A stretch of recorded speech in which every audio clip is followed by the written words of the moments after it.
இன்னைக்கு செஷன்ல நம்ம யாரை பத்தி டிஸ்கஸ் பண்ண போறோம்னா மௌரியன்ஸ் அவங்கள பத்தி தான் டிஸ்கஸ் பண்ண போறோம். இதுக்கு முன்னாடி செஷன்ல நம்ம புத்திசம், ஜெயினிசம், அதுக்கப்புறம் மகாஜனபதாஸ் இங்க நடந்த எக்கனாமி அண்ட் அட்மினிஸ்ட்ரேஷன் பத்தி பார்த்திருப்போம்.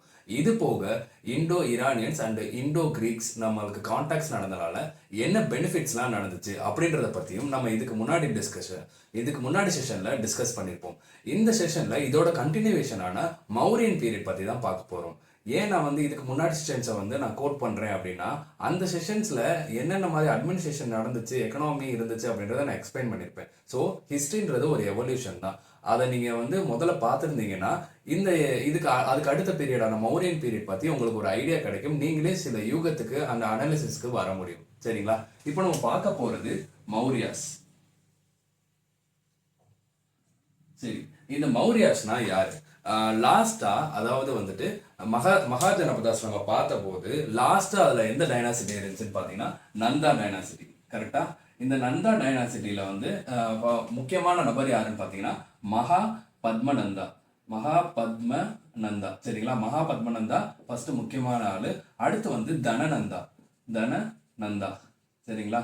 இந்த காலகட்டத்தில், அதாவது இவரோட காலகட்டத்துல தான் நம்ம இந்தியா நோக்கி யார் வருவான்னு பாத்தீங்கன்னா அலெக்சாண்டர் வருவார். கரெக்டா? அலெக்சாண்டர் வருவார். அது எந்த பீரியட்னு பார்த்தீங்கன்னா 326 பிசிஇ. சரிங்களா? 326 பிசிஇல இந்த காலகட்டத்தில் அலெக்சாண்டர் இந்தியா நோக்கி படையெடுத்து வருவார். அலெக்சாண்டர் மொத்தம் எத்தனை மாதம் இருந்தார்? 19 மந்த்ஸ் இந்தியாவில் இருந்தார். ஸோ இந்த நந்தாஸ்க்கு அடுத்து உருவெடுத்தவங்க தான், அவங்க கிங்டத்தை உருவாக்குனவங்க தான் இந்த மௌரியாஸ்னா ஃபர்ஸ்ட் யாரு அப்படின்றதுக்கு நிறைய ஹிஸ்ட்ரிஸ் இருக்கு. ஒன் ஆஃப் த வே என்னன்னு பார்த்தீங்கன்னா, இவங்க ஒரு லோ கேஸ்ட் பீப்புள்னு சில ஸ்கிரிப்சர்ஸ் சொல்லுது. அது போக சில புத்திஸ்ட் டெக்ஸ்ட் என்ன சொல்லுதுன்னா, இல்லை இவங்க சக்திரியாஸ் தான், அதாவது அப்பர் கிளாஸ் தான் அப்படின்ற மாதிரி மௌரியா சொல்றாங்க. ஆனா இது போக என்ன மாதிரி ஹிஸ்டாரிக்கல் எவிடன்சஸ்ல சில விஷயங்கள்ல சொல்றாங்கன்னு பார்த்தீங்கன்னா, மௌரியா அப்படின்னா மோர் அப்படின்னா பீகாக்னு அர்த்தம். இந்த மௌரியாஸ்ன்றவங்க பீகாக் அதிகமான அளவுல இருந்த ஒரு ரீஜன்ல இருந்து வந்த பீப்புள் அப்படின்ற மாதிரி சில டெக்ஸ்ட்ல கொடுத்துருக்காங்க. சரிங்களா? ஸோ இது இவங்களோட ஆரிஜினுக்கான ஒரு சின்ன ஒரு பிரீஃபான இன்ட்ரடக்ஷன் தான். இதுக்கு அடுத்து நம்ம என்ன பார்க்க போறோம்னா, இதுல யாரெல்லாம் முக்கியமான கிங்ஸ் இருந்தாங்க, அவங்களோட அட்மினிஸ்ட்ரேஷன் எப்படி இருந்துச்சு, அவங்களோட ஃபாரின் கான்டாக்ட்ஸ் எப்படி இருந்துச்சு, அவங்களோட எக்கனாமி எப்படி இருந்துச்சு, அவங்க ஆர்ட் அண்ட் ஆர்கிடெக்சருக்கு இந்தியாவுக்கு என்னெல்லாம் அவங்க பீரியட்ல நடந்துச்சு, அவங்க என்னெல்லாம் கான்ட்ரிபியூட் பண்ணியிருக்காங்க, இந்த மாதிரி விஷயங்களை பார்க்க போறோம். ஏன்னா ஒரு ஆர்ட் அண்ட் ஆர்கிடெக்சர் அப்புறம் இன்ஸ்கிரிப்ஷன்ஸ்லாம் நம்ம படிக்கிறதுனால அப்போ அந்த காலகட்டத்தில் என்ன மாதிரி எக்கனாமி இருந்துச்சு, எந்த மாதிரி அட்மினிஸ்ட்ரேஷன் நடந்தது இப்படின்றத நம்ம தெளிவாக பார்க்க முடியும். அதை ஒன்று நம்ம ஒன் பை ஒன் பார்ப்போம். ஃபர்ஸ்ட் மௌரியன் பீரியட் எப்போ ஸ்டார்ட் ஆகுது, யாருனால தொடங்கப்படுது அப்படின்னு பார்த்தீங்கன்னா சந்திரகுப்த மௌரியா. இவர் எல்லாருமே நம்ம கேள்விப்பட்டிருப்போம். சரிங்களா? சந்திரகுப்த மௌரியா இவரோட பீரியட் என்னவா இருந்துச்சுன்னு பார்த்தீங்கன்னா 322 பிசிஇ டு 321 பிசிஇல தான் இவர் இந்த மௌரியன் கிங்டம் இல்ல மௌரியன் எம்பையரை ஸ்டார்ட் பண்றாரு. சரிங்களா? இது தொடக்கம். சரிங்களா? இவரோட பீரியட் முடியுதுன்னு பாத்தீங்கன்னா 298 பிசிஇ. சரிங்களா? ஸ்டார்ட் ஆகிறது 322 டு இல்ல 321 பிசிஇல இவர் ஸ்டார்ட் பண்றாரு. எப்போ முடிக்கிறாருன்னு பாத்தீங்கன்னா 298 பிசிஇல இவரோட காலகட்டம் முடியுது. சரி, இவர் என்ன கான்ட்ரிபியூட் பண்ணியிருக்காரு இந்த மௌரியன் எம்பையருக்குன்னு பார்த்தீங்கன்னா, மௌரியன் எம்பையர், அதாவது இதுக்கு முன்னாடி மௌரியன் எம்பையர் பார்க்க முன்னாடி மகதா எங்க இருந்துச்சுன்னு நம்ம பார்த்துருப்போம். மகதா கேஞ்சடிக் பேசின்ல தான் அதோட டயக்ராம் வரைஞ்சிக்கலாம். ரொம்ப என்ன சொல்றது ஆப்டா இருக்காது, பட் இருந்தாலும் உங்க விஷுவலைசேஷனுக்காக நான் வரையறேன். சரிங்களா? மகதா, ஓகேவா? இது இந்தியன் மேப்னு வச்சுக்கோங்க. கேஞ்சஸ் எங்க ஓடும்? இந்த பகுதிகளில் ஓடும். சரியா? இந்த பகுதிகளில் ஓடும். இதை சுற்றி தான் அப்போ மகாஜனபதாஸ் இருந்தது. சரிங்களா? இதை சுற்றி தான் அப்போ மகாஜனபதாஸ் இருந்தது. இந்த இடத்துல தான் நந்தாசும் இருந்திருப்பாங்க. ஸோ இவங்களை ஓவர்டேக் பண்ணிட்டு தான் இந்த இடத்த கைப்பற்றுறாங்க. யாரு? மௌரியாஸ் கைப்பற்றுறாங்க கேஞ்சஸ் பேசின்ல. இப்போ இந்த சந்திரகுப்த மௌரியாவோட கான்ட்ரிபியூஷன் என்னவா இருந்துச்சுன்னு பார்த்தீங்கன்னா, நார்த் வெஸ்ட் மகதன், அதாவது இண்டோ ஈரானியன் அண்ட் கிரீக் பார்க்கும்போது நம்ம என்ன பார்த்துருப்போம், மகதன் கிங்டம் இங்கே இருந்தபோது அப்போ கிரீக்ஸ் அண்ட் பார்த்தியன்ஸ், அதாவது ஈரானியன்ஸ் இந்த இடத்துல சண்டை போட்டு இதை கேப்சர் பண்ணி வச்சிருப்பாங்கன்னு பார்த்துருப்போம். ஸோ இந்த கேப்சர் பண்ண இடத்த மௌரியாஸ் வந்து அவங்க எம்பையர் பில்ட் பண்ணும்போது இவங்க வந்து இந்த இடத்த கேப்சர் பண்ணிடுவாங்க. யாரு? மௌரியாஸ் வந்து நார்த் வெஸ்டர்ன் ரீஜன் இருந்துச்சு பாத்தீங்களா. அப்போ இந்தியாவுக்கு நார்த் வெஸ்டர்ன் ரீஜன்ல இருந்த பகுதிகளை வந்து கிரீக்ஸ் வந்துட்டு நம்ம கடைசியா பார்த்த செக்ஷன்ல என்ன பார்த்திருப்போம், ஃபர்ஸ்ட் வந்து ஈரானியன்ஸ் வருவாங்க, அவங்கள அடிச்சு துரத்திட்டு கிரீக்ஸ் வந்து இதை பிடிச்சி வச்சிருப்பாங்க. இந்த கிரீக்ஸை அடிச்சு அதாவது உட்கார வச்சுட்டு வந்ததுதான் இந்த சந்திரகுப்த மௌரியா. ஸோ இவரோட எம்பையரோட ரீஜன் எப்படி இருந்துச்சுன்னு பார்த்தீங்கன்னா நார்த் வெஸ்ட் இந்தியாவும் இருந்துச்சு, அது போக இந்த கேஞ்சட்டிக் பேசினும் இருந்துச்சு. கேஞ்சட்டிக் பேசினும் இருந்தது. கேஞ்சட்டிக் பேசினா கங்கையை தான் நான் கேஞ்சட்டிக் பேசின்னு சொல்றேன். அப்புறம் இந்த வடமேற்கு பகுதிகளும் இருந்துச்சு. இந்த ரீஜனை ஃபுல்லா யார் அப்ப கண்ட்ரோல் பண்ணி வச்சிருந்தான்னு பாத்தீங்கன்னா மௌரியன் பீரியட்ல சந்திரகுப்த மௌரியா. இவர் நான் என்ன சொல்றது, ஃபர்ஸ்ட் மௌரியன் எம்பையர் வந்துட்டு நார்த்தன் இந்தியா ஃபுல்லா ஒரு கண்ட்ரோல்குள்ள கொண்டு வராங்க.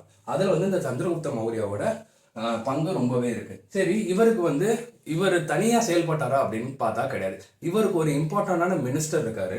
அவர் யாருன்னு பாத்தீங்கன்னா சாணக்கியான்னு சொல்லுவாங்க. இவர் நம்ம எல்லாருக்குமே தெரிஞ்சிருக்கும், சாணக்கியா. இவருக்கு இன்னொரு பேர் என்னன்னு பாத்தீங்கன்னா கௌட்டில்யா. சரிங்களா, சாணக்கியா அப்புறம் வந்து கௌட்டில்யா. இவருக்கு இன்னொரு பேரும் இருக்கு, விஷ்ணுகுப்தா. சரிங்களா, சாணக்கியாவுக்கு மொத்தம் 3 பேர் இருக்கு. ஒன்னு சாணக்கியா, இன்னொன்னு கௌட்டில்யா, இன்னொன்னு வந்து விஷ்ணுகுப்தா. இவர் வந்து சந்திரகுப்த மௌரியருக்கு ஒரு மினிஸ்டரா இருக்காரு. இவர் தான் இந்த நார்த் வெஸ்டர்ன் ரீஜனை வந்து கேப்சர் பண்றதுக்கு நிறைய என்ன சொல்ற டெக்னிக்ஸ் அண்ட் பிளாட்ஸ் இந்த சென்ஸ் வார் நடக்குதுன்னா அதுக்கு வந்து திட்டம் வகுத்து கொடுப்பாங்களா, அந்த விஷயங்கள்லாம் வந்து சாணக்கியா தான் பண்ணியிருக்காரு. இதை வந்து அர்த்த சாஸ்திரால பதிவு பண்ணி இருந்திருக்காரு. இதை வந்து பின்னாடி நாட்கள்ல வந்த ஒரு என்ன சொல்றது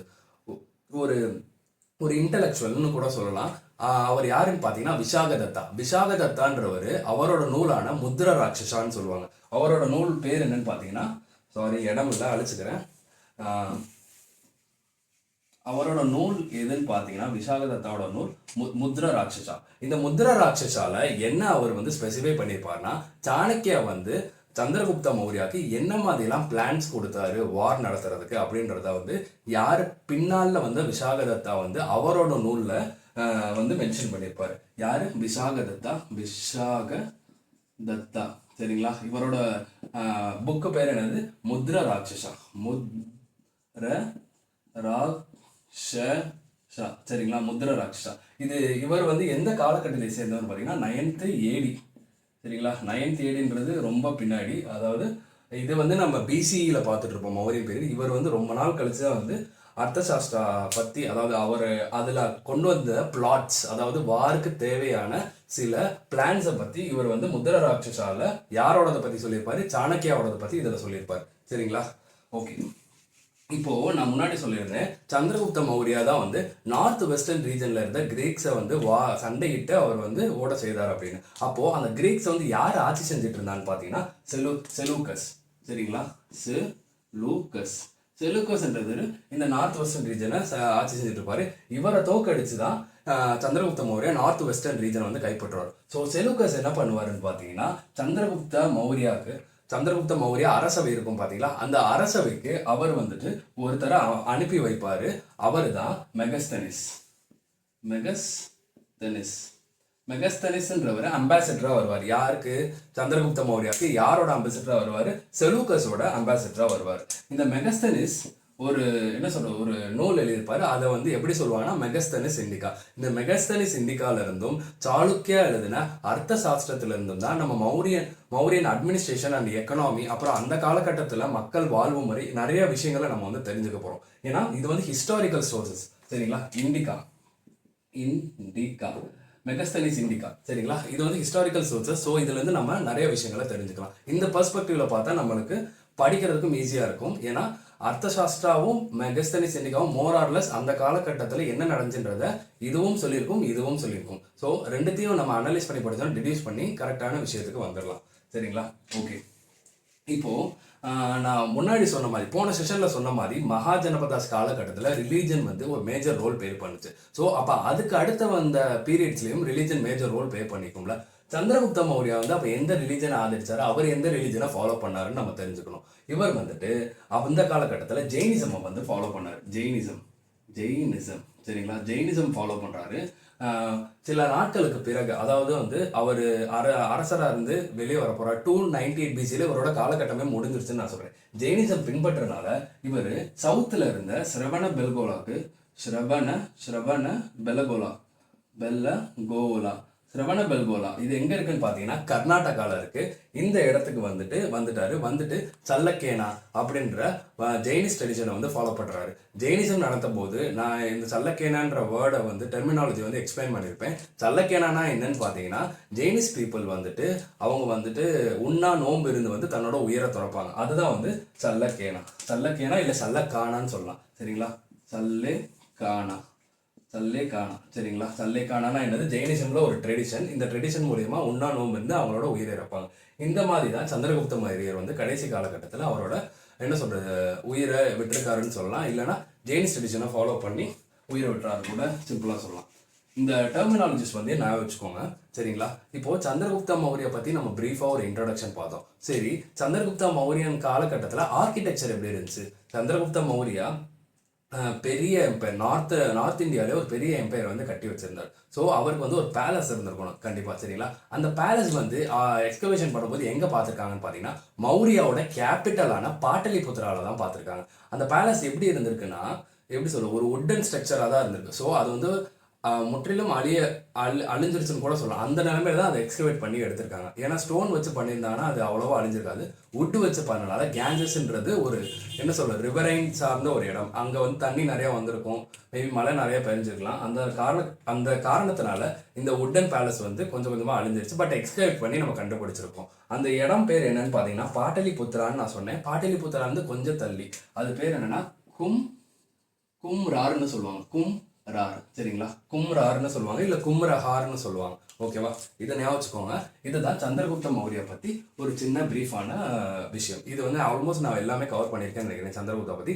இதுக்கு அடுத்த விஷயத்துக்கு போகலாம். இதுக்கு அடுத்தவர் யாருன்னு பாத்தீங்கன்னா பிந்துசாரா. சரிங்களா? பிந்துசாரா மகதன் எம்பையர் நடத்தும் போது அந்த ஹரியங்கா டைனாசில ஃபர்ஸ்ட் வரவர் பேர் நான் என்ன சொல்லியிருப்பேன்? பிம்பிசாரான்னு சொல்லியிருப்பேன். அங்க வந்து பிம்பிசாரா, இங்க வந்து பிந்துசாரா. சரிங்களா? பிந்துசாரா இந்த ரெண்டு பேருமே நிறைய பேருக்கு குழப்பலாம். அதாவது மௌரியன் டைனாசிட்டியில தான் பிந்துசாரா வரும், ஹரியங்கா டைனாசிட்டியில பிம்பிசாரா வரும். இது எப்படி நீங்க ஈஸியா ஞாபகம் வச்சுக்கலாம் பாத்தீங்கன்னா, ஏபிசிடி ஆல்பாபெட் சொல்றீங்க அப்படின்னு பாத்தீங்கன்னா அப்போ வந்து எம்முக்கு அடுத்து தான் எண்ணு வரும். ஸோ இங்க பாத்தீங்கன்னா எம்முக்கு அடுத்து தான் எண்ணு வந்திருக்கும். ஸோ எம் முதல்ல வரனால அவர் வந்து மகதன் கிங்டம் சார்ந்தவர், எண்ணு செகண்டா வரனால இவர் வந்து மௌரியன் கிங்டம் சார்ந்தவர். இப்படி நீங்க ஈஸியா ஞாபகம் வச்சுக்கோங்க. எம்முக்கு அடுத்து தான் எண்ணு வரும். சரிங்களா? ஓகே, இப்போ இந்த பிந்துசாரா யாருன்னு பாத்தீங்கன்னா சந்திரகுப்த மௌரிய காலகட்டத்துக்கு அடுத்து வரவர். பிந்துசாராவோட காலகட்டம் என்னன்னு பாத்தீங்கன்னா பிந்துசாராவோட காலகட்டம் என்னன்னு பாத்தீங்கன்னா 298 பிசிஇ டு 273 பிசிஇ. சரிங்களா? 298 பிசிஇ டு 273 பிசிஇ. இவர் வந்துட்டு என்ன சொல்றது ஒரு முக்கியமான இவரை பத்தி ஹிஸ்டாரிக்கல் எவிடன்சஸ் இருக்கான்னு பார்த்தா கிடையாது. இவர் வந்து கிரீக்ஸ் வந்து எப்படி சொல்லியிருப்பாங்கன்னு பாத்தீங்கன்னா அட்டிரோக்ரேட்ஸ்ன்னு சொல்லியிருப்பாங்க. இது ரொம்ப முக்கியமான வேர்டு கிடையாது. இவரை வந்து அட்டிரோக்ரேட்ஸ்ன்னு சொல்லியிருப்பாங்க. ஆனால் ஒரு விஷயம் சொல்ல மறந்துட்டேன். சந்திரகுப்த மௌரியாவை வந்துட்டு கிரீக்ஸ் வந்து என்ன சொல்லியிருப்பாங்கன்னு பார்த்தீங்கன்னா செரடோகோட்டஸ் அப்படின்னு சொல்லியிருப்பாங்க. செரடோகோட்டஸ். சரிங்களா? செரடோகோட்டஸ் இப்படின்னு சொல்லியிருப்பாங்க. இந்த மாதிரி சொன்னது யாருன்னு பார்த்தீங்கன்னா ஸ்ட்ராபோ அப்படின்றவர் சொல்லியிருப்பாரு. ஸ்ட்ராபோ. சரிங்களா? இது நல்லா ஞாபகம் வச்சுக்கோங்க. பிந்துசாராவை அட்ரியோகேரட்ஸ்ன்னு சொல்லியிருப்பாங்க. அட்ரியோக்ரேட்ஸ் CHRATES அட்ரியோக்ரேட்ஸ்ன்னு சொல்லியிருப்பாங்க.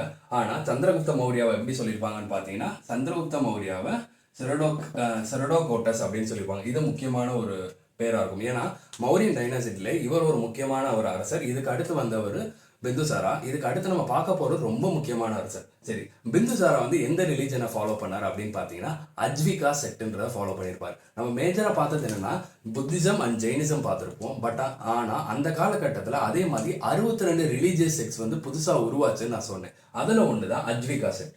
சரியா? அஜ்விகாவை ஃபாலோ பண்ணவர் தான் பிந்துசாரா. அஜ்விகாவை ஃபாலோ பண்ணவர் தான் பிந்துசாரா. சரிங்களா? இதுக்கு அடுத்து நம்ம பார்க்க போறது நான் ஏற்கனவே சொன்ன மாதிரி ரொம்ப முக்கியமான கிங். அவர் யாருன்னு பாத்தீங்கன்னா அசோகா. சரிங்களா?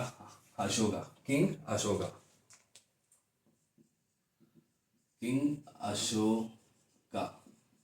இவரோட காலகட்டம் என்னன்னு பாத்தீங்கன்னா 273 பிசிஇ டு 232 பிசிஇ. ஓகேவா? 273 பிசி டு 232 பிசி. அசோகா பத்தி நிறைய என்ன சொல்றது, நம்மளுக்கு வந்து ஆய்வு பண்ணும்போது நிறைய விஷயங்கள் கிடைச்சிருக்கு. அதுல ஒண்ணு என்னன்னு பாத்தீங்கன்னா, ஒரு ஒரு சின்ன ஒரு என்ன சொல்றது, இது நம்பகத்தன்மையான கதையான்னு தெரியல, பட் நான் சில சோர்சஸ்ல படிக்கும்போது போட்டிருந்தாங்க. அசோகா வந்துட்டு தான் அரியணை ஏறணும்ன்றதுக்காண்டி அவருக்கு முன்னாடி இருந்த 99 பேரை கொண்டுட்டு தான் அரியணை ஏறினாரு அப்படின்ற மாதிரி சொல்றாங்க. ஸோ அவர் வந்து என்ன சொல்றது, தன்னை மகுடம் சுட்டி கொண்ட வருடம் என்னன்னு பார்த்தீங்கன்னா 269 பிசின்னு சொல்றாங்க. சரிங்களா? ஆனால் எனக்கு இதில் கொஞ்சம் வேறுபாடு இருக்கு. நான் என்னன்றதை பின்னாடி சொல்றேன். சரிங்களா? ஏன்னா 269 டு 270 காலகட்டங்களில் அப்படின்னு கொடுத்துருந்தா கரெக்டாக இருந்திருக்கும். 269 பிசி கொடுத்துருக்கனால எனக்கு அதில் ஒரு சின்ன பிறழ்வு இருக்கு. 269 டு 270 பிசின்னு கொடுத்துருந்தா கரெக்டாக இருக்கும்னு நான் சொல்றேன். அது ஏன்றதை நீங்கள் பின்னாடி பார்க்கும்போது தெரியும்.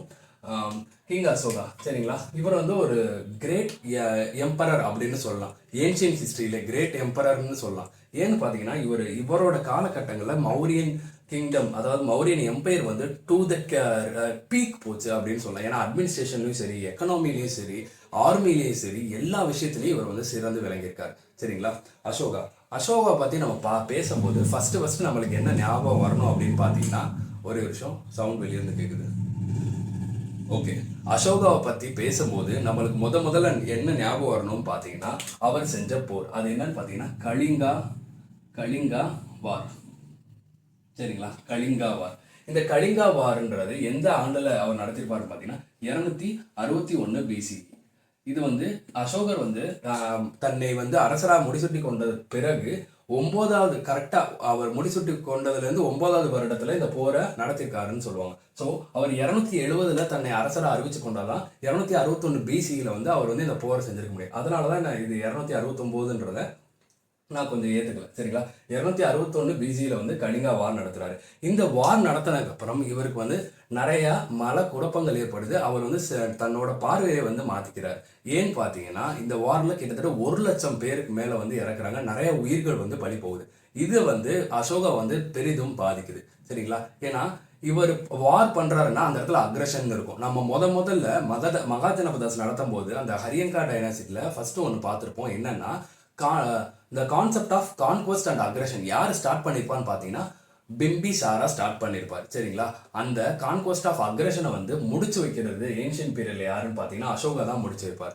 ஏன்னா இந்த அக்ரஷனால என்ன கிடைக்குது? ஒண்ணுமே கிடையாது. உயிர்கள் தான் நிறைய பழி போகுது அப்படின்றது இவரோட கருத்தாக இருந்துச்சு. சரிங்களா? அசோகா சரி உயிரை கொல்லாம இருக்கணும் அப்படின்னா இவர் ஃபாலோ பண்ண சில விஷயங்களை வந்து மக்களும் ஃபாலோ பண்ணணும்னு சொன்னார். சரிங்களா? இவர் வந்து மக்களை ஒரு சில்ட்ரனா பார்த்தாரு. அதாவது வந்து குழந்தைகளா பார்த்தாரு. தான் ஒரு அப்பா சொல்றத மக்கள், அதாவது குழந்தைகள் கேட்டா நலமாக வாழலாம் அப்படின்ற ஒரு கான்செப்ட்ல இவர் சொல்லியிருந்தார். தன்னை வந்து ஃபாதரா யாரு சொல்லியிருந்தார் பாத்தீங்கன்னா அசோகா வந்து சொல்லியிருந்தார். சரிங்களா? ஸோ ஃபாதரா சொல்ற புரியாம இப்ப நம்ம அப்பாவே இருக்கட்டுமே, நம்ம வந்து ஒழுங்குநெறி பரணும், நம்ம கரெக்டா வாழணும் அப்படின்னு தான் நினைப்போம். ஸோ இதுக்காக சில விஷயங்களை நம்ம அப்பா அம்மா ஃபாலோ பண்ண சொல்லுவோம். அதே மாதிரி அசோகா ஒரு விஷயத்த ஸ்ட்ரிக்டா ஃபாலோ பண்ண சொன்னாரு. அது என்னன்னு பாத்தீங்கன்னா தம்மா. சரி, இந்த தம்மான்றத நம்ம இதுக்கு முன்னாடி செஷன்லயே ஒரு இடத்துல பார்த்திருப்போம். எங்கன்னா புத்திசம்ல 3 ரத்னாஸ்ல தம்மாவும் ஒண்ணு. 3 ரத்னாஸ் என்னன்னது? புத்தா, தம்மா அண்ட் சங்கா. சரிங்களா? இந்த தம்மான்றதுக்கு மீனிங் என்னன்னு பாத்தீங்கன்னா தர்மத்தை கடைபிடிச்சு வாழணும். அப்படி வாழ்ந்தாதான் சோசியல் ஆர்டர், அதாவது சொசைட்டில ஒரு ஆர்டர் இருக்கும் அப்படின்றத அவர் பெரிதும் நம்பினாரு. ஸோ இதன் மூலியமா நம்ம என்ன புரிஞ்சுக்கலாம்னு பார்த்தீங்கன்னா, அசோகா வந்து புத்திசம் அப்படின்ற ஒரு ரிலீஜனை வந்து ஃபாலோ பண்ணியிருக்காங்கன்னு நம்ம புரிஞ்சுக்கலாம். அசோகா ஃபாலோ பண்ண ரிலீஜன் என்னன்னு பார்த்தீங்கன்னா புத்திசம். சரி, இப்படி சொல்றாரு. அசோகா வந்து தம்மாவை ஃபாலோ பண்ணுங்கன்னு சொல்றாரு. ஆனா அந்த காலகட்டத்தில் நிறைய ரிலீஜன்ஸ் இருந்திருப்பாங்க. இதன் மூலியமா அசோகா என்ன சொல்ல வராரு அப்படின்னு நம்ம யோசிச்சு பார்த்தோம்னா, தம்மா ஃபாலோ பண்ணணும்னு சிம்பிளா சொல்லிடுறாரு. அப்ப எல்லாரும் புத்திசமுக்கு மாறணுமா அப்படின்னு அசோகா சொல்றாரான்னு கேட்டா அதுதான் கிடையாது. அவர் வந்து ஒரு ரிலீஜியஸ்லி டாலரன்ஸ் பர்சனா இருந்திருக்காரு. எல்லா ரிலீஜனையும் வந்து அரவணைச்சு போகணும்ன்றது தான் அவரோட பேசிக்கான கொள்கை. ஆனா அப்படி இருந்தால் கூட இந்த தம்மா அப்படின்றத எல்லாரும் ஃபாலோ பண்ணணும்னு எப்படி சொல்றாரு பாத்தீங்கன்னா, ரொம்ப ஸ்ட்ரிக்டான வழிகளில் சொல்றாரு. ஒரே ஒரு விஷயம், சாரி கைஸ், ஒரு சின்ன ஒர்க் வந்துருச்சு, அதனால தான் போக வேண்டிய சூழ்நிலை ஆயிடுச்சு. சரி, ஓகே, நம்ம கண்டினியூ பண்ணுவோம். எதில் விட்டோம்னு பார்த்தீங்கன்னா புத்தா, தம்மா அண்ட் சங்கா அப்படின்னு நான் சொல்லியிருப்பேன். அசோகா வந்துட்டு புத்திசமை ஃபாலோ பண்ண சொன்னாரான்னு கேட்டால் கிடையாது. ஏன்னு பார்த்தீங்கன்னா இவர் ரிலீஜியஸ்லி டாலரண்ட் பர்சனாக தான் இருந்திருக்காருன்னு நான் சொல்லியிருந்தேன். ஸோ இந்த தம்மாவை ஃபாலோ பண்ற வைக்கிறது, மக்களை எப்படி ஃபாலோ பண்ண வைக்கிறது அப்படின்னு அவர் யோசிச்சாரு. அதன் காரணமாக இவர் என்ன பண்றாரு பார்த்தீங்கன்னா, இந்த தம்மாவை இன்ஃப்ளூயன்ஸ் பண்ணி கொண்டு போறதுக்காண்டி சில பர்சன்ஸை வந்து நியமிக்கிறார். அவங்க யாருன்னு பார்த்தீங்கன்னா தம்ம மகாமத்ராஸ், மகாமத்ராஸ். சரிங்களா? இந்த தம்ம மகாமத்ராஸ் என்ன பண்றாங்கன்னு பார்த்தீங்கன்னா, தம்மா வந்து பீப்புள் இடத்துக்கெல்லாம் கொண்டு போறாங்க. தம்மா இந்த சென்ஸ் அவர் என்ன சொல்றாருன்னு பார்த்தீங்கன்னா, ரெஸ்பெக்ட் டுவர்ட்ஸ் எல்டர்ஸ், அப்புறம் respect towards elders, generosity towards Brahmanas, அதுக்கப்புறம் வந்துட்டு நம்மளோட ஸ்லேவ்ஸை வந்து நம்ம கேர்ஃபுல்லாக பார்த்துக்கணும், அதுக்கப்புறம் ரிலீஜியஸ்லி டாலரண்ட் பர்சனாக இருக்கணும் அப்படின்னு சொல்றாரு. என்ன சொல்றாரு? ஃபர்ஸ்ட் வந்து ரெஸ்பெக்ட் டுவர்ட்ஸ் எல்டர்ஸ், இது வந்து இன்னைக்குமே நம்ம எல்லாருமே பண்ணணும். அதுக்கடுத்து ஜெனரோசிட்டிஸ் டுவர்ட்ஸ் பிராமணாஸ், அதாவது பிராமணாஸ்ல வந்து ரொம்ப ஜெனரஸாக நம்ம நடந்துக்கணும் அப்படின்னு சொல்லியிருக்காரு. அதுக்கடுத்து என்னன்னு பார்த்தீங்கன்னா, ஸ்லேவ்ஸை வந்து நம்ம அந்த நல்லா கேர் பண்ணணும் அப்படின்னு சொல்லியிருக்காரு. ஏன்னா அந்த காலகட்டத்தில் கண்டிப்பாக ஸ்லேவ்ஸ்ன்றவங்க இருந்திருப்பாங்க. சரிங்களா? அதுக்கடுத்து என்னன்னா, ரிலீஜியஸ்லி டாலரண்ட் பர்சனாக இருக்கும். நம்ம ஒரு ரிலீஜனை ஃபாலோ பண்ணுறோன்றதுக்காண்டி மித்த ரிலீஜன் நம்ம குறை சொல்லக்கூடாது அப்படின்னு சொல்லியிருக்காரு. இது இந்த காலகட்டத்துக்கு கூட பொருத்தி பார்க்க வேண்டிய ஒரு விஷயம் தான். சரிங்களா? ஸோ தம்மா மகாமத்ராஸ் வந்து நியமிக்கிறார். சரி, இந்த தம்மா வந்து யாராவது ஃபாலோ பண்ணலன்னா அவங்கள வந்து பனிஷ் பண்ணணும் அப்படின்ற ஒரு எண்ணமும் அவருக்கு வருது. அதே மாதிரி கரெக்டாக ஃபாலோ பண்ணாங்கன்னா அவங்களுக்கு ரிவார்டும் கொடுக்கணுன்ற ஒரு எண்ணம் வருது. அதுக்காக சில பேரை அப்பாயிண்ட் பண்ணுறாரு. அவங்க யாருன்னு பார்த்தீங்கன்னா ராஜுகாஸ். அவங்க பேர் என்ன பார்த்தீங்கன்னா ராஜுகாஸ். இந்த ராஜுகாஸ் என்ன பண்ணுவாங்கன்னு பார்த்தீங்கன்னா, தம்மாவை யாராவது ஒழுங்காக ஃபாலோ பண்ணல இந்த சென்ஸ் அவங்கள வந்துட்டு பனிஷ் பண்ணுவாங்க. அதுக்கப்புறம் கரெக்டாக ஃபாலோ பண்ணாங்கன்னா அவங்கள வந்துட்டு ரிவார்டும் பண்ணுவாங்க. ஸோ இவங்க வந்து ஒரு ஜஸ்டிஸ் ப்ரொவைட் பண்ணியிருக்காங்க அப்படின்ற மாதிரி சொல்லலாம். ஒரு ஜஸ்டிஸ்க்கான ஒரு இடமா இருக்காங்க கூட சொல்லலாம். சரி, இந்த தம்மாவை வந்து எல்லாருமே ஃபாலோ பண்ணிட்டாங்களான்னு கேட்டால் கிடையாது. ஏன்னா அசோகா வந்துட்டு கலிங்கா போர் செஞ்சான்னு நான் சொன்னேன். கலிங்கா போர் செஞ்சு அவர் அதில் வந்து நிறைய பேர் இறந்தாங்க கூட.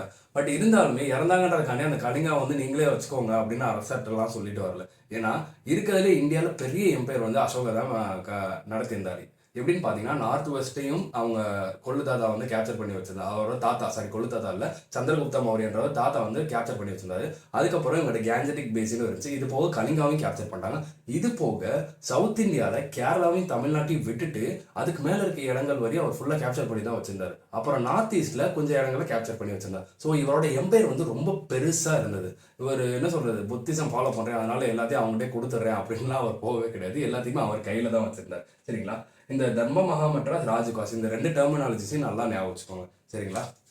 ஓகே, இப்போ இவர் என்ன மாதிரிலாம் பண்ணாருன்னு பார்த்தோம். இதுக்கடுத்து இவரோட இன்ஸ்கிரிப்ஷன்ஸ் அப்படின்ற சில விஷயங்களை பார்ப்போம். இன்ஸ்கிரிப்ஷன்ஸ் இந்த சென்ஸ், இன்ஸ்கிரிப்ஷன்னா என்னன்னு ஃபர்ஸ்ட் எல்லாரும் நீங்கள் தெரிஞ்சுக்கணும். ஒரு ஹார்டான சர்ஃபேஸில், அது வுட்டாக இருக்கலாம், மரக்கட்டையாக இருக்கலாம், இல்லை ஸ்டோனாக இருக்கலாம், இல்லை வேற ஏதாவது ஒரு என்ன சொல்ற ஹார்டான சர்ஃபேஸில் இருக்கலாம். அந்த சர்ஃபேஸில் இன்ஸ்கிரைப் பண்ணுறது, எழுதி வைக்கிறதா இன்ஸ்கிரிப்ஷன்ஸ்னு சொல்லுவாங்க. சரிங்களா? இன்ஸ்கிரிப்ஷன்ஸ்னால் என்னன்றத ஒரு ஐடியா உங்களுக்கு கிடைச்சிருக்கும். இந்த இன்ஸ்கிரிப்ஷன் பற்றி படிக்கிறது, அதாவது இந்த இன்ஸ்கிரிப்ஷன் பற்றி படிக்கிற படிப்புக்கு பேர் என்ன பார்த்தீங்கன்னா எபிகிராஃபினா என்னது? இன்ஸ்கிரிப்ஷன்ஸ் பற்றி படிக்கிற பேர் தான் எபிகிராஃபி. சரி, இந்த எபிகிராஃபியில் இன்ஸ்கிரிப்ஷன்ஸ் பற்றி படிக்கிறதுன்னு சொல்கிறோம். இன்ஸ்கிரிப்ஷன் வந்து அந்த காலகட்டத்தில் என்ன லாங்குவேஜில் எழுதியிருப்பாங்க அப்படின்னு தெரியணும்ல, அதனால அதை பற்றி படிக்கிறது, என்ன லாங்குவேஜில் எழுதியிருக்காங்க அப்படின்ற படிக்கிற பேர் வந்து ஃபிலோலஜி. ஃபிலோலஜினா என்னது?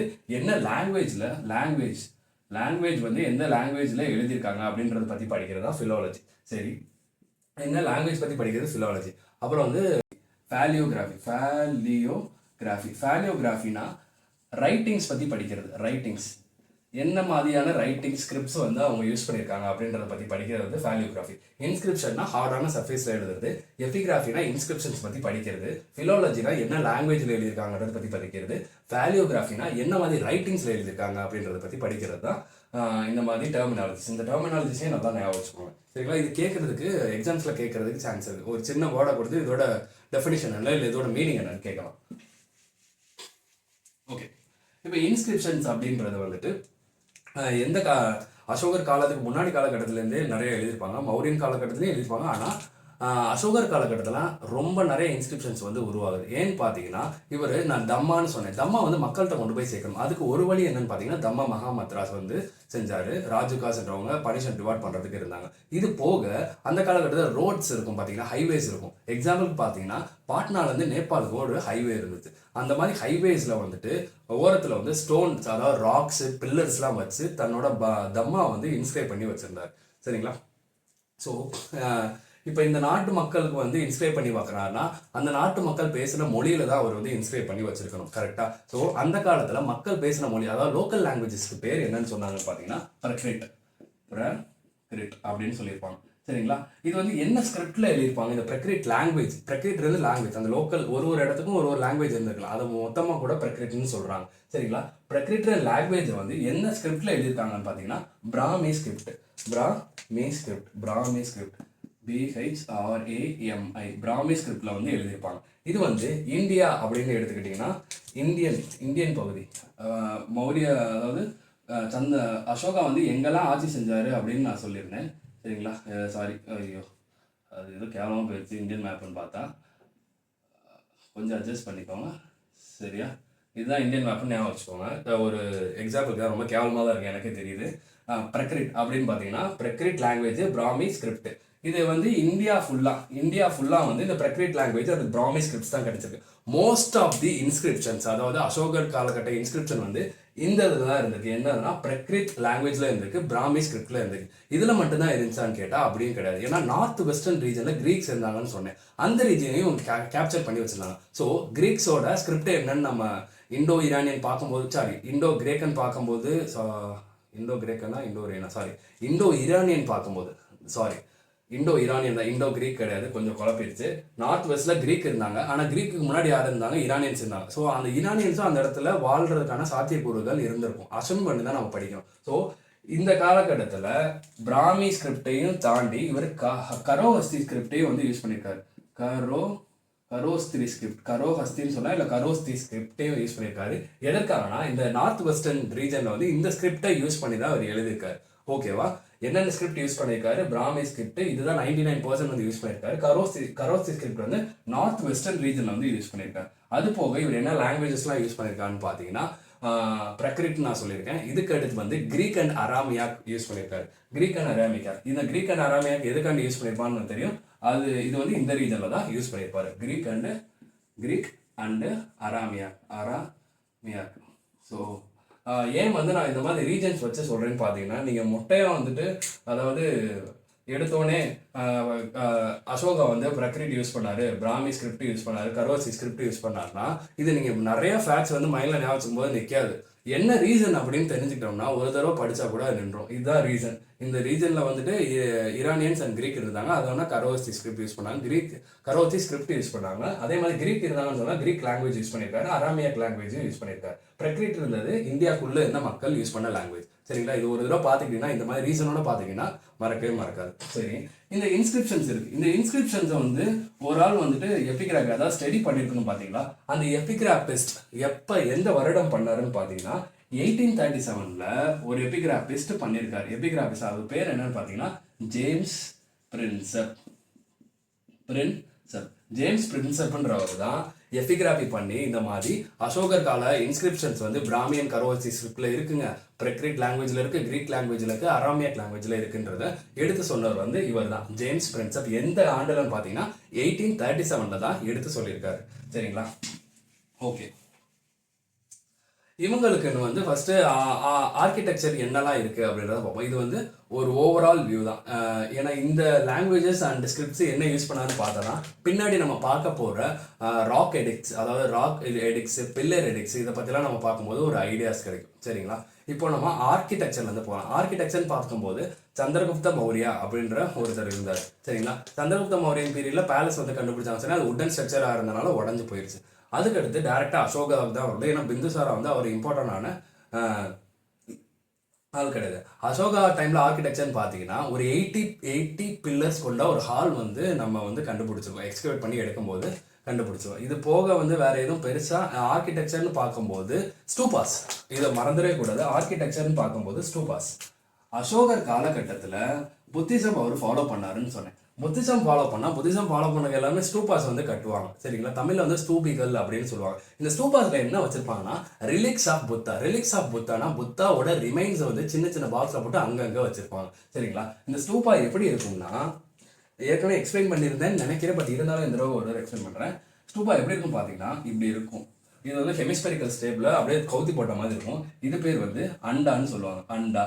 இதுக்கு அடுத்து வந்து ஹராமிகா. ஹராமிகானா என்னது? பால்கனின்னு அர்த்தம். சரிங்களா? இதுக்கு பேர் வந்துட்டு எஸ்தி. எஸ்தி எஸ்தினா ஒரு கொடி கம்பம், அது மஸ்து அப்படின்னு சொல்லுவாங்க. இதுக்கு அடுத்து வந்து ஒரு அம்பர்லா இருக்கும், அதை வந்து சத்ராஸ்ன்னு சொல்லுவாங்க. சத்ராஸ். சரிங்களா? சத்ராஸ். இதை சுத்தி, இந்த அண்டாவை சுத்தி என்ன இருக்கும்னா நடைபாதைக்கு ஒரு இடம் இருக்கும். இதை வந்து என்னன்னு சொல்லுவாங்கன்னா பிரதட்சிண பாதா அப்படின்னு சொல்லுவாங்க. பாதா, பிரதட்சிண பாதான்னு சொல்லுவாங்க. இப்போ இந்த அண்டாவை சுத்தி அப்போ கேட்வேன்னு ஒன்று இருக்கணும்ல, 4 இடத்துல கேட்வே இருக்கும். அதை பேர் வந்து டோரன்ஸ் அப்படின்னு சொல்லுவாங்க. 4 இடத்துல கேட்வே இருக்கும். நான் 1 2 3 4 அப்படி ஞாபகம் வச்சுக்கோங்க. 4 இடத்துல கேட்வே இருக்கும். இந்த கேட்வே என்ன மாதிரி விஷயங்கள் கொண்டு இருக்கும் பார்த்தீங்கன்னா ஸ்கல்ப்சர்ஸ் கொண்டு இருக்கும். இந்த உட்டன் ஸ்கல்ப்சர்ஸ் கொண்டு இருக்கும். ஸ்கல்ப்சர்ஸ்னா என்னது? சிற்பம். ஸ்கல்ப்சர்ஸ்னா என்ன? சிற்பம். இந்த டோரனாஸ் வந்து இந்த மாதிரி டிசைன்ஸ்னால வந்து பண்ணியிருப்பாங்க. இது வந்து ஸ்கல்ப்சரல் எவிடன்ஸ், அதாவது மௌரியன் காலகட்ட ஸ்கல்ப்சரல் எவிடன்ஸ் கூட சொல்லலாம். எதை சொல்லலாம்? இந்த டோரனாஸ் சொல்லலாம். அதுக்கப்புறம் மேதி அப்படின்னு இருக்கும். இந்த ஸ்டூபாஸ்லேயே மேதின்னு இருக்கும், அதுவும் உட்டன் ஸ்ட்ரக்சர் தான். இது ரெண்டுமே மௌரியன் காலகட்டத்தோட உட்டன்ஸ், அதாவது ஸ்கல்ப்சர்ஸ்க்கான எவிடன்சஸ்ன்னு சொல்லலாம். என்ன மாதிரி ஸ்கல்ப்சர்ஸ் அதில் இருக்குன்னு பார்த்தீங்கன்னா, என்ன மாதிரி ஸ்கல்ப்சர்ஸ் இந்த ஸ்டூபாஸ் இந்த டோரன்ஸ்ல என்ன இருக்குன்னு பார்த்தீங்கன்னா, டோரன்ஸ்ன்றது ஒரு உட்டன் ஸ்ட்ரக்சர், கேட்வே. டோரன்ஸ்னா கேட்வே, நம்ம வீட்டுக்கு கேட்லாம் இருக்குல்ல, அதான் டோரன்ஸ் சொல்லுவாங்க. இதை வந்து உட்டன் ஸ்கல்ப்சர்ஸ் பண்ணிருப்பாங்கன்னு சொன்னேன். அதில் என்ன மாதிரி ஸ்கல்ப்சர்ஸ் இருக்குன்னு பார்த்தீங்கன்னா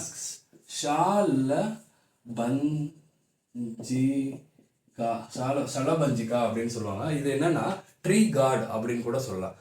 நம்ம வீட்டில் அந்த கதவு மொனை இருக்கும் பார்த்தீங்களா, இப்படி இருக்கும். சரியா? இப்படி இருக்கும். இந்த மாதிரி ஒரு பொசிஷனில் ஒரு பெண் வந்து தொங்கிட்டு இருக்க மாதிரி இருக்கும். இதை தான் ஷாலபஞ்சினிகா அப்படின்னு சொல்லுவாங்க. ஷாலபஞ்சிகா இல்லை ஷாலபஞ்சினிகா அப்படின்னு சொல்லுவாங்க. இவங்களை வந்து என்ன சொல்லுவாங்கன்னா ட்ரீ கார்டு அப்படின்னு சொல்லுவாங்க.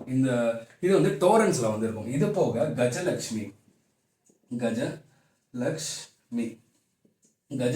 அப்படின்ற ஒரு என்ன சொல்ற ஒரு லக்ஷ்மி, அதை சுற்றி 2 எலிஃபென்ட் இருக்கும், அப்புறம் லோட்டஸ் இருக்கும். இந்த மாதிரி ஒரு வடிவில் வந்துட்டு ஸ்கல்ப்சர்ஸ்லாம் அசோகர், அதாவது மௌரியன் காலகட்டத்தில் இருந்துச்சு அப்படின்றத நம்ம பார்க்குறோம். கஜலக்ஷ்மி வந்து எப்படி இருக்கும்? 2 எலிஃபென்ட் இருக்கும், அது போக ஒரு லோட்டஸ் இருக்கும். சரிங்களா? ஓகே. ஆர்கிடெக்சர் பற்றி இப்போ நம்ம பார்த்தோம். இதுக்கு அடுத்து நம்ம டைரெக்டாக வந்துட்டு என்ன சொல்கிறது, பில்லர்ஸ் அப்புறம் ராக் எடிக்ஸ்குள்ளே போகாமல், அப்புறம் அந்த கேவ்ஸ் சில விஷயங்கள்லாம் அசோகர் பண்ணியிருப்பாரு, அதுக்குள்ளே போகாமல் இந்த காலகட்டத்தில் இவங்களுடைய எக்கனாமி எப்படி இருந்துச்சு, அட்மினிஸ்ட்ரேஷன் எப்படி இருந்துச்சு, அப்புறம் இவங்க என்ன மாதிரியான ஆர்மியை வந்து யூஸ் பண்ணாங்க அப்படின்றத நம்ம ஒரு சின்ன ப்ரீஃப் இன்ட்ரொடக்ஷன் மாதிரி பார்த்தோம். இன்ட்ரொடக்ஷன் சொல்கிற மாதிரி இதை நீங்கள் பார்த்துக்கிட்டாலே போதும். இதை பார்த்துட்டு ஒரு தடவை நீங்கள் வச்சிருக்க ரிசோர்ஸஸ் வந்து ரீட் பண்ணிக்கிட்டா போதும், உங்களுக்கு அப்படியே கப்புன்னு மண்டையில் நின்றும். ஓகேவா?